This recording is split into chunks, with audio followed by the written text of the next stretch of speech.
wrong sides of Islam. It was a dream, but now, alhamdulillah, it's a reality. Assalamu alaikum warahmatullahi ta'ala wa barakatuh. My name is Ishaq Mustaqim. My father is from Haiti and my mother is from Switzerland, and I'm Muslim 2 years now. I was born in Montreal and I grew up in Montreal. When I was a young kid, I was really good in school. Like my mom, I'm sure my mom had like high hope in me because I was his first kid, and I was a really good kid, really good grades in school and everything. Everything changed while I was looking for happiness. I was only living with my mom and my stepfather, and I didn't really have a father figure. My stepfather was not a father figure, and my dad was not in my life. So I ended up being raised by the street. So at the age of 13, 14 years old, I started looking like the other kids in school. And I saw them, I saw the kids that were taking drugs and drinking alcohol and going out with girls. I saw them more happy than the other kids. So I started to wanted to be with them and try that stuff. So that's what I did. And hanging out with bad people end up to giving us bad habits. So at the age of 15, I was so bad that they put me in a juvenile jail. So I went to juvenile jail for a few months, and after that I didn't stop doing bad things. I did so much bad things that they wanted me to lock me down for good. So I ran out from that juvenile jail, and after that my mom had to send me back to send me to Switzerland. So I went to Switzerland to work for her brother, and I was working there for 3 months. But then again, I was alone there, but I put myself into a trouble that the police was looking for me, that I had to come back here to Montreal. And that was at the age of 17. At the age of 17, I cooled off. I stopped doing bad things a little bit because I was saying to myself soon I will be 18, and soon if I get caught, I will go to jail. But I don't know what happened with me. At 18, I started back again, and they got me, and I went to jail for 2 years. Before I went to jail, I learned that the happiness was into getting high, getting drunk, and getting with girls. But in jail, because jail is the school of crime, I learned that the happiness was into getting a lot of material things, a lot of money. And 2 years in that jail made made me have a criminal mind. I didn't have a really criminal mind before, but that 2 years, that's what it did. And I was Christian before, and I was Christian, but I was not praying. I was only praying when I wanted something really bad, or when I was into problems. And that jail time was for me a problem. So I started reading the Bible and praying a little bit. And I don't know why, somebody that I wasn't speaking with, he wasn't around who I was hanging with. He just came and gave me the Quran, and he told me to read it. But at that time, I was reading the Bible, and the Quran was not written the same way, so it didn't touch me. So I just give it back. After, when I got out from jail, I started my mission to get money. When I got out of jail when I got out of jail is then when I started chasing the money. getting after the money. And because I had no school, and the fastest way to get money was a criminal way, that's the way I went. And in every type of way to make money, any type of like bad thing you can think, I was in it, because really my plan was getting money. And I lived like, I don't know if it's a good thing, or if some people would say it's a good thing, some people would say it's a curse, because in my life, like, I achieved like most of my goals that I wanted. And for 10 years, like, I lived that life of like luxury, that life of power and respect. So because when I say this, like, people don't really understand, so I have to make a little bit like of explain a little bit. Like when I say like I had the things that most people, young and older, they would like to have, that I had in my life, they don't really understand, because everybody has his own perspective on like what is luxurious. So when we're talking about cars, Benzes, I had a few, BMW, Porsche, Viper, Hummer, Jaguar, Cadillac, like most of all the brands, like the big brands, that's the car that I had. Like houses, condos, but not like only like the cars like normal, like the car, because when you buy a car, it's like to make you happy, but the thing is that happiness doesn't last. So right after, like, you have to suit up the car. But after, when the car is suited up, there's nothing else to do. So you buy another car. Me at one time, like, had like 2 cars, and I was renting out like other cars just to have another change, because like I was bored. I had a house and I was living in hotel suites. It cost me like 10,000 a week just for hotel suites.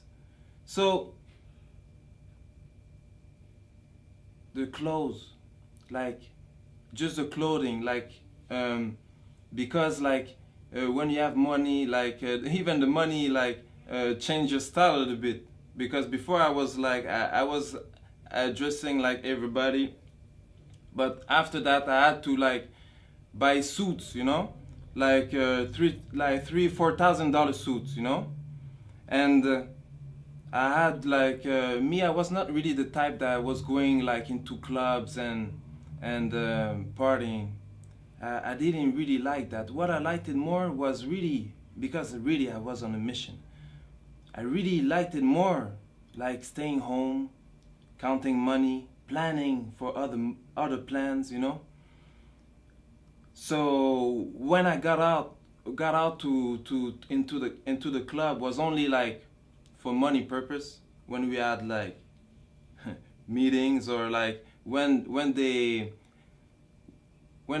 invite me. So they had to be like VIPs and everything, because the thing is that most of the rappers, they want to be like gangsters, and most of the kids, they want to be like rappers, but those rappers, they want to be like the criminals. And at one time, that was the type of person I was. I was a person that really liked like to enjoy a good meal. So that's what I liked it most. Every day going to big restaurant, like the biggest restaurant of the cities, and eating on floors that most of you will never see. Like floors that are not open to the public. So we eat like for like few thousand a meal. And that's nothing, because there's other people that's doing more, you know? So that was the type of life that I was living. And I lived like a millionaire life for like 10 years. But at the end, because all that doesn't come from nothing, you have to work a lot. And at the end, I was questioning myself, like, because when you have all that, and I didn't find the happiness, like, even at one time, because I was in my house, that I rebuilt my complete house, like, I made a container, like, to come in front of my house, and I destroyed everything, like, throw out everything in the container, and I rebuilt everything, like, with the best of the material. But even after, I'm alone in my house, like, and I'm thinking, like, I'm not happy. Even if I drink the best of the alcohol, I'm not happy. So I was questioning myself, like, really badly. And it's then when sometime, like, you go into, like, little, like, what we can call, like, depression, because you're questioning yourself so much. And at the same time, like, because when you live that kind of life, it can't be good forever. So after 10 years, I got caught for a little thing, and I had a sentence of 11 months. So I went to jail for a few months, 9 months, and because I didn't, like, you don't do, like, the full sentence, like, I went to jail for 9 months. So there, because of my criminal file, like, they put me, like, in a certain area, like the maximum. And at that time, like, they put me, like, even, like, if I had, like, a good life, there's always, like, you always want more. So there's, like, always, I was looking up to other people still, you know. So, and they put me, like, in a wing with, like, those kind of people that had even more money, that was spending even more money. Like, they were talking, like, a lot of money. So it's not like anybody, like, we're talking just like that and you believe, like, you can read it in the newspaper when something happened, like, it's in the newspaper. So and they were talking about me like that. Even them, they were not happy. Even them, like, they wanted to change. So really, all that made me even more, like, put in a position that I had that I had to think about my life. And at the end of my sentence, I got in a jail, in a cell with a Muslim, and that Muslim brother started to talk to me about Islam. And really, now I was, like, because I was already questioning myself, so I was really interested about what he was saying, and what is a good thing for him, but a bad thing for me. He got released, but he told me he would send me the Quran, but maybe something happened, because he never did. Like, I don't know if he never did, but I never received it. So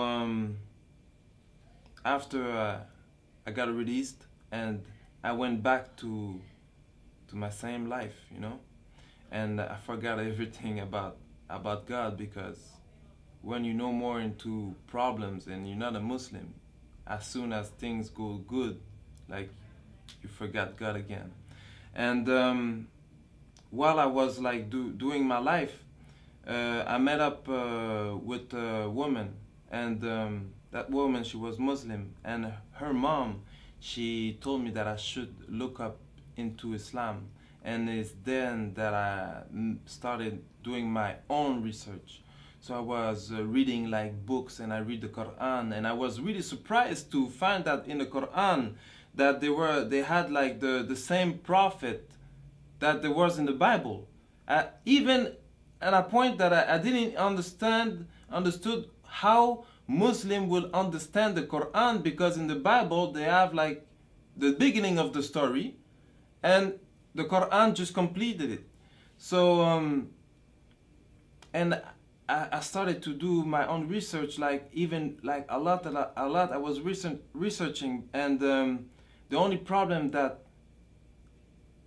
I end up having is like that, because as a Christian you have to believe that Jesus is the Son of God, and if you don't believe this, you go to hell, and if you believe it, you go to paradise. And I didn't want it to go to hell for nothing. Like it had to be the true religion, so I had to really make some research. And alhamdulillah, I found that Islam was the truth, and I made my shahada. So right after I took my shahada, 3 days after, my mom called me and told me that the police was looking for me. So I went to see my lawyers, and they told me that I should give myself tin. So I went and I gave myself tin, but for the first time, it was the first time I went into jail as a Muslim. I'm here with my client Isaac, or known as Isaac Mushtakim, who is charged in Montreal with various offenses, particularly fraud, forgery, the use of forged documents. With regards to the fraud that my client is charged with, the amount of the fraud is $689,970.24. This would occurred in the year of 2006 over a 3-month period between the months of May and September. But there's a different side to Isaac that we know and that we've come across. Since his arrest, since these events, Isaac has completely turned his life around. I mean, notwithstanding this criminal record, breaking and entering, conspiracy to commit a criminal act, robbery, assault, mischief, intentional impersonation, the list goes on and on. Notwithstanding all of this, this individual has completely changed himself. He is no longer the person that he was when he was younger. He's married. He had a tough life. He grew up on the street. He grew up a life of crime and violence. That's no longer the person he is. He's married. He's a contributing member of society. He has a stable job. We have letters of recommendation from his employers. He's found religion. He's converted to Islam, and he's very observant of that. He commits himself to do charity work on a purely volunteer basis. No one has asked him to do this, and these are all signs of someone that has seen the process, seen that crime is not a life that he has chosen, and he has clearly indicated that he wants to be a contributing member of society, and that what advice have you got to Muslims and non-Muslims regarding Islam? But because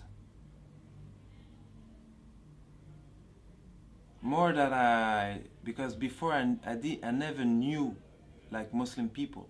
If there was Muslim people around me, I didn't know, because they never talked to me about Islam. I really think that there was no Muslim around me. But now that I'm a Muslim and I'm just like hanging out with Muslim and seeing Muslim, there's a thing that really like get me sad, is because me, before, I used to like a lot of I used to like a lot the tattoos, and on my head a tattoo get money. But more that I see little kids, like young kids, young Muslim, I realize that they have the same tattoo that I have, but not on their head. They have it on their heart, and they want to compromise their Islam for money, for like seriously stupidity. Like I don't, and that get me like really sad, that they don't know the value of what they really have. Because Islam gives me an happiness that everything that I had in my life, like all the money, the girls, because with a lot of money comes the girls, the money, the girls, the house, the condo, like all that life never give me a happiness that I have today. A happiness that lasts. And for the non-Muslim, seriously, before, like I didn't know nothing. For real, me, before, I will never thought I will be a Muslim. Never. Never. So seriously, like, what they're showing, like, in the media, because we all think like Muslim is like crazy people with beard that want to blow themselves up. Like, I don't understand. Like, what you see in the media is not the real thing. Really, if you want to learn something, you open the book and you read. And before, I used to not read, never read. But seriously, when you read about Islam, it's the best thing that you can learn. And even if you're not interested about changing your religion or getting a religion, at least just read it for like education. Just read it so you know what they're talking about. Why so much people are turning into Islam? Why? You have to question yourself, like, because everybody has a brain. Maybe you believe there's a God or not. I believe there's a God, and a God like give us a brain, and the brain is to think. So I just ask you to think by yourself. Don't think like don't just follow what the media gives you. Like, think by yourself and read. Like, read the Quran. There's translation of the Quran in French, in English, in all the language.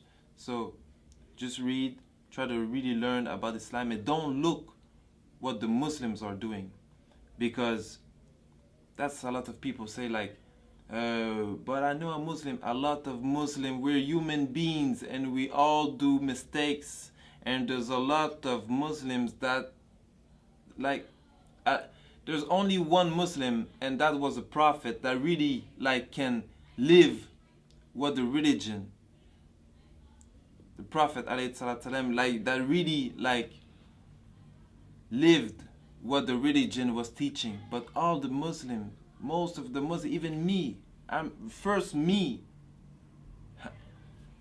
not a perfect Muslim. We all try to be good. We all try, but you can't learn the religion by looking at me or hearing what I'm saying. So that's why I'm saying, go read the Quran and learn about Islam from its source. And I want to say Jazakallahu khair to Roadside to Islam. Assalamu alaikum wa rahmatullahi ta'ala wa barakatuh.